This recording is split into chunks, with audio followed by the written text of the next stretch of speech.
Sobre el tema de la seguridad se bastardea como nada. Cualquiera dice cualquier cosa, me refiero a los políticos y funcionarios.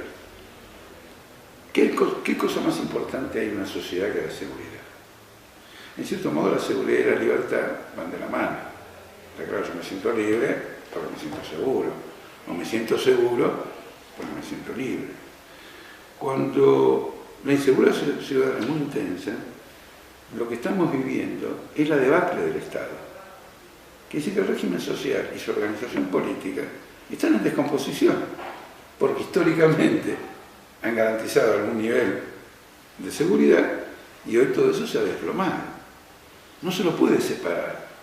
Y hoy no estamos hablando de la inseguridad que, por ejemplo, podía haber en otra época, un punga en el subte, un punga en un tranvía, colectivo, etc.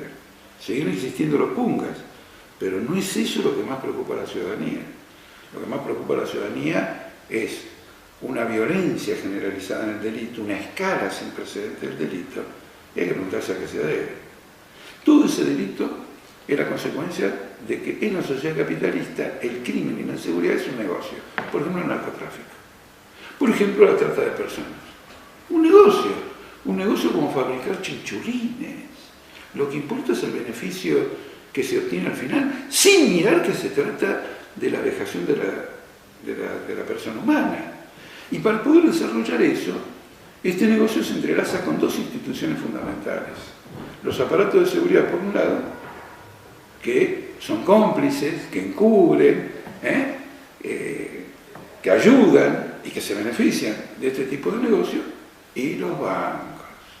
Porque finalmente todo lo que sacan en limpio acá, del robo, del latrocinio, del crimen, de la trata de personas, de las drogas, todo lo que sacan de acá lo tienen que blanquear en algún lado. Si no, son billetes que no sirven para nada. Y lo blanquean en los bancos. Son las dos grandes instituciones. Y justamente son las dos grandes instituciones que nadie ataca. Recientemente mataron a un tipo de los espías de la CIDE. El grupo Halcón entró y lo masacró en su casa. Y el tipo de la CIDE estaba ligado al narcotráfico. Lo sabían entre ellos en una disputa. Para hacerla corta, hay que desmantelar estos aparatos represivos vinculados al delito, que es la gran causa, y crear otros nuevos vinculados a los trabajadores, controlados por los trabajadores, con personas seleccionadas por organismos de derechos humanos, a los cuales les interese nuestra libertad y que nosotros lo podamos controlar. Y definitivamente hay que nacionalizar el sistema bancario. Esta nacionalización ya lo impone la propia crisis mundial. Exige esta nacionalización, están todos quebrados y se los rescata con dinero del pueblo. Eso es inadmisible. Pero hay otra razón más. Son lavadores de plata. Se salvan de la quiebra lavando el dinero del delito. Si vos querés resolver realmente un problema, tenés que ir a la raíz. Y en la propuesta que estoy dando yo, vamos a la raíz.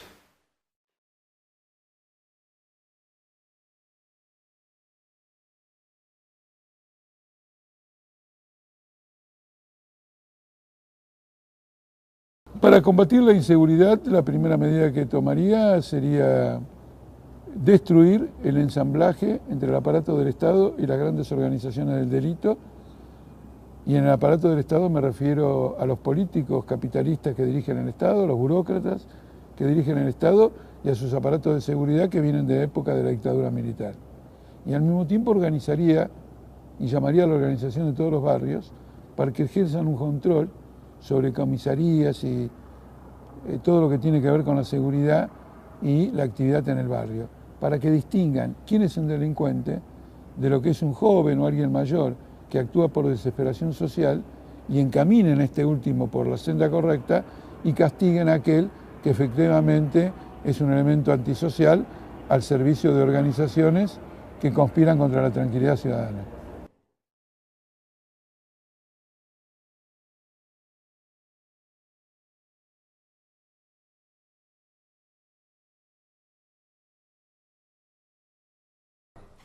Bueno, tengo que confesar que la pregunta es envenenada.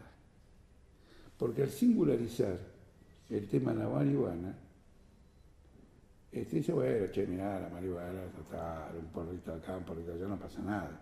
¿Está claro? Es envenenada en el sentido, no. Hagamos la pregunta general, ¿qué hacemos con las drogas? Y la marihuana no es la que más destruye al ser humano, pero para muchos científicos eso es una introducción. Bueno, yendo al grano. El Partido Obrero está en contra de la represión contra cualquier consumidor, de marihuana o de lo que fuere. Primero porque defendemos la libertad.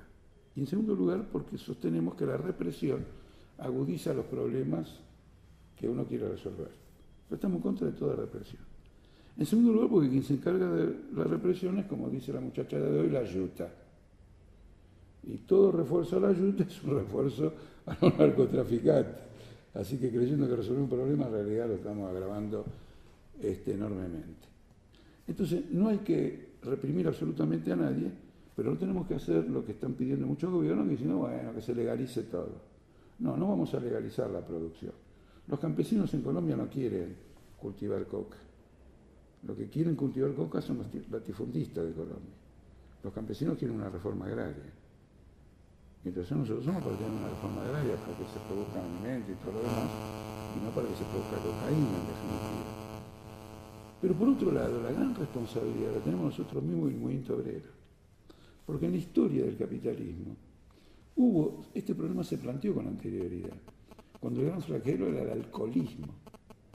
Y se montaron grandes organizaciones obreras, socialistas, en todo el mundo, para una campaña de educación, de formación, de lucha por el empleo, de enganchar a la gente en la lucha sindical, para que precisamente el trabajador no quede hundido bajo el peso del alcoholismo, como hoy en nuestra juventud, en las barriadas, la juventud está destruida como consecuencia del Paco. ¿Queremos que la juventud sea destruida por el Paco? ¿Queremos eso? No queremos eso. Entonces nosotros reclamamos que las organizaciones obreras hagan una gran actividad y una gran lucha contra todo eso, que denuncien a la policía, que denuncien el entrelazamiento de la policía y los delitos. Ahora, los sindicatos hoy están dominados por una burocracia. Y entonces tenemos el problema central del movimiento obrero. Hay que echar a la burocracia, hay que transformar a los sindicatos en escuelas de la clase obrera. Esas escuelas de la clase obrera tienen que intervenir en los problemas de las familias trabajadoras y tener todos nosotros un plan para que la clase obrera, los trabajadores, la juventud no se hundan bajo el peso de la droga, que ese es el problema principal, y sacar a la policía y sacar a la yuta de cualquier forma de represión.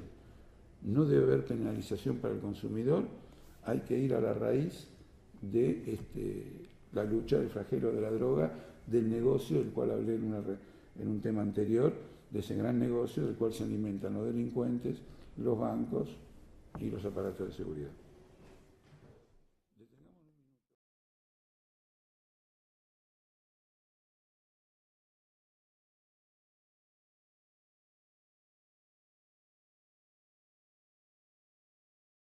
El tema del consumo de drogas no podemos tratarlo en abstracto, tenemos que meterlo en un contexto. ¿Cuál es ese contexto? El contexto es el de un capitalismo perverso y decadente, en completa declinación, que tiene un impacto descomunal sobre el conjunto de la juventud. No de ahora, sino en el último cuarto del siglo, lo único que crece es la desocupación, el trabajo precario, el trabajo part-time. Es decir, crece la falta de perspectiva social para los más jóvenes. Ahora, como consecuencia de la crisis capitalista que estamos viviendo, eso se acentuó al extremo. Tasas del 40% de desocupación en países como España, Grecia, la precarización laboral es fenomenal, etc. Entonces tenemos una circunstancia muy elemental, muy sencilla. En lugar de que la adolescencia sea vivida con intensidad por la perspectiva que abre a la vida adulta, la posibilidad de cosas, de emprendimientos individuales, de iniciativa, vocaciones, en lugar de sentir eso, la mayor parte de la juventud vive una situación dramática. En lugar de estar acusada por la adrenalina, está acusada por la depresión, una depresión personal muy grande. Es en este contexto que se inserta el mundo de la droga y que encuentra un mercado para eso. Por otro lado, esa misma decadencia capitalista hace que la mayor parte de la rama de la industria, el beneficio capitalista, relativamente caiga. Y en cambio es muy acentuado el incremento de ese beneficio capitalista en las drogas, en las armas, en la trata de personas. Si nos sacamos de este contexto no entendemos de qué se trata el problema. El problema es la destrucción sistemática de la juventud más vulnerable, de la juventud trabajadora, como consecuencia de la drogadicción. El Hospital Fernández, que es el que tiene el mayor departamento de drogadicción o de toxicomanía, mejor dicho, acá en la ciudad de Buenos Aires, yo lo recorrí y los médicos están realmente aterrados. Es una población que crece constantemente, no hay lugares para atender, no hay nada, pero es un fenómeno extraordinario. Para el Partido Obrero, para mí, esta política, esta expansión del consumo de drogas es una política de destrucción de la juventud por parte del capitalismo, de desmoralización de las familias trabajadoras. Y no hago distinción entre una droga y la otra, porque ante la envergadura del problema se trata de una única cosa. Hay sin embargo quienes dicen, bueno, no podemos admitir la represión a la juventud por las drogas. Los primeros en admitirla somos nosotros. Rechazamos fervientemente y llamamos a movilizarnos para defender a los jóvenes que consumen drogas de la represión.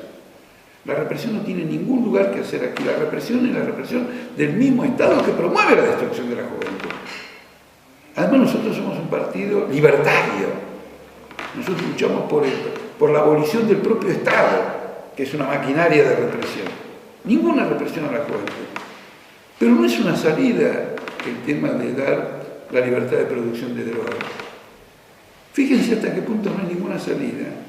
Que todas las leyes que conocemos, que reglamentan esta libertad para consumir drogas, para producir drogas, por ejemplo, en Uruguay, tienen cláusulas increíbles. Uno se tiene que registrar cuando va y compra marihuana o lo que fuere que estuviera liberado. Y ese registro es manejado por el Estado. El Estado dice que lo va a mantener en secreto. Después de lo de Snowden y el soldado Manning, ya sabemos qué es lo que el Estado mantiene como secreto. Los jóvenes terminan teniendo un prontuario en manos del Estado. Eso puede llegar a las empresas y ser un causal, pero por años y años, de que no te tengan en el trabajo. Cambia el gobierno, porque a lo mejor ahora hay un gobierno progresista, entre comillas, cambia el gobierno, viene un gobierno derechista, ¿y qué pasa con todo ese prontuario? Es decir, que la libertad para consumir drogas, como por ejemplo se está probando en Uruguay, es un lindo pretexto para organizar un sistema de espionaje y por lo tanto de represión, como en la Argentina el Proyecto X.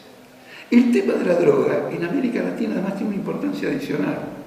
En países como Colombia y como México, y Perú, es una de las formas más importantes de expulsión de los campesinos y de concentración de la propiedad de la tierra.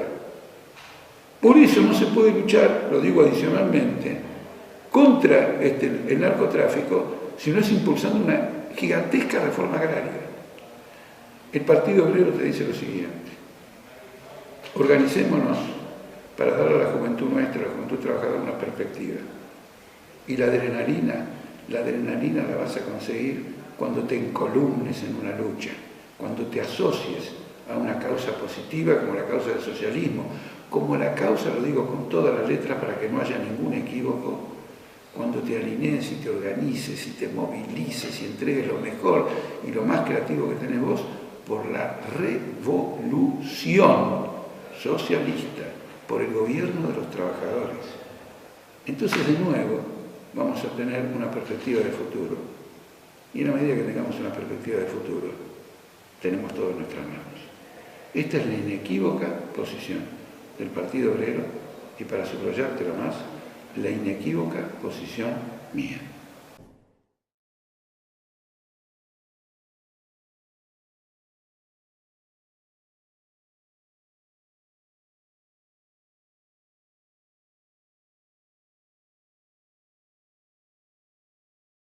Esta vez voy a dar una respuesta corta. Estamos en contra de la reforma judicial porque afecta profundamente a los trabajadores. Por ejemplo, al negarle el derecho de amparo. Es decir, si hay una injusticia contra un trabajador, ahora se prevé crear nuevas cámaras y, por lo tanto, si hay un amparo y el primer juez lo rechaza, o el primer juez lo aprueba, el que está en contra del obrero pide un amparo, va a otro juez y recién entonces va a la Corte Suprema. Vos alargás el proceso judicial. Es lo que el gobierno está haciendo con los jubilados, no les paga, y va alargando el proceso judicial, lo va demorando, el jubilado se murió. Pero puede ser un trabajador de una RT que tiene un accidente, ¿no es cierto? Tiene una controversia con la RT, lo que la RT quiere pagar él no está de acuerdo, va a un juez, el juez le dice el obrero tiene razón, la RT apela. Entonces ahora va a una nueva Cámara que antes no existía, que viene con la reforma judicial. Estamos absolutamente en contra. Está diseñada, miren lo que les voy a decir, está diseñada para contener la crisis fiscal del gobierno. Porque así como hay conflictos de obreros con la RT, también hay conflictos con el Estado, por ejemplo, que paga en negro. Entonces el gobierno, para cubrirse las espaldas de jubilados, de este y lo otro, ha creado nuevas cámaras de casación para alargar los procesos judiciales. Estamos en contra.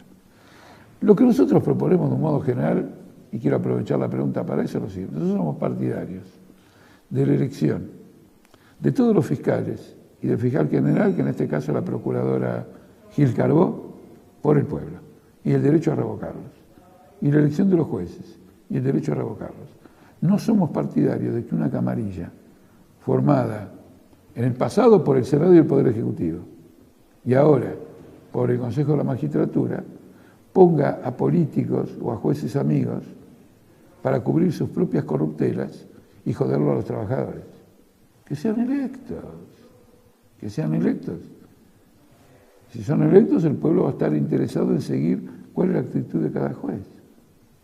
Yo vengo de Salta en una gira muy importante y la opinión de toda la sociedad, de todos los que hablé, pero hasta de periodistas en general, es de que los jueces de Salta están todos ligados al narcotráfico.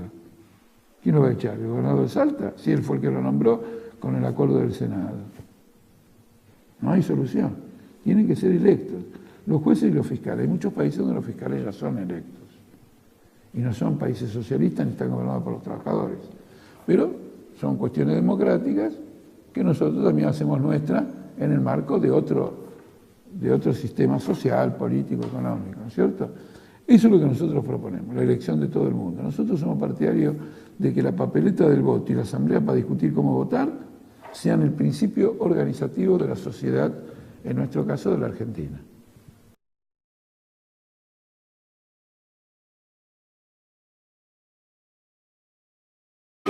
Un negocio como fabricar chinchulines. Lo que importa es el beneficio que se obtiene al final, sin mirar que se trata de la vejación de la persona humana. Y para poder desarrollar eso, este negocio se entrelaza con dos instituciones fundamentales. Los aparatos de seguridad, por un lado, que son cómplices, que encubren, que ayudan y que se benefician de este tipo de negocio, y los bancos. Porque finalmente todo lo que sacan en limpio acá, del robo, del latrocinio, del crimen, de la trata de personas, de las drogas, todo lo que sacan de acá lo tienen que blanquear en algún lado y que nosotros lo podamos controlar. Y definitivamente hay que nacionalizar el sistema bancario. Esta nacionalización ya lo impone la propia crisis mundial.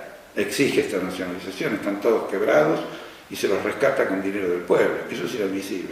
Pero hay otra razón más. Son lavadores de plata. Se salvan de la quiebra lavando el dinero del delito. Si vos querés resolver realmente un problema, tenés que ir a la raíz. Y en la propuesta que estoy dando yo, vamos a la raíz.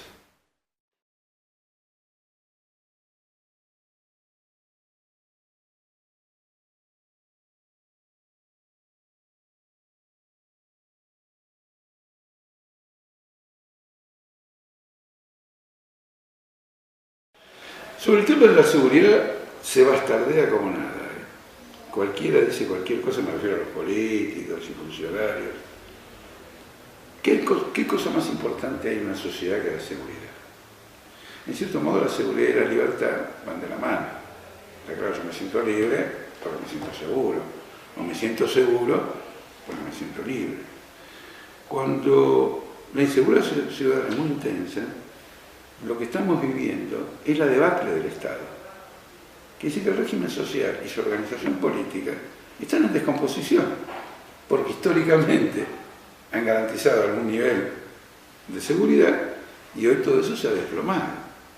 No se lo puede separar. Y hoy no estamos hablando de la inseguridad que, por ejemplo, podía haber en otra época, un punga en el subte, un punga en un tranvía, colectivo, etc. Siguen existiendo los pungas, pero no es eso lo que más preocupa a la ciudadanía. Lo que más preocupa a la ciudadanía es una violencia generalizada en el delito, una escala sin precedentes del delito, y hay que preguntarse a qué se debe. Todo ese delito es la consecuencia de que en la sociedad capitalista el crimen y la inseguridad es un negocio. Por ejemplo, el narcotráfico. Por ejemplo, la trata de personas. Un negocio. Si no, son billetes que no sirven para nada. Y lo blanquean en los bancos. Son las dos grandes instituciones. Y justamente son las dos grandes instituciones que nadie ataca. Recientemente mataron a un tipo de los espías de la CIDE. El grupo Halcón entró y lo masacró en su casa. Y el tipo de la CIDE estaba ligado al narcotráfico. Lo sabían entre ellos en una disputa. Para hacerla corta, hay que desmantelar estos aparatos represivos vinculados al delito, que es la gran causa, y crear otros nuevos vinculados a los trabajadores, controlados por los trabajadores, con personas seleccionadas por organismos de derechos humanos, a los cuales les interese nuestra libertad.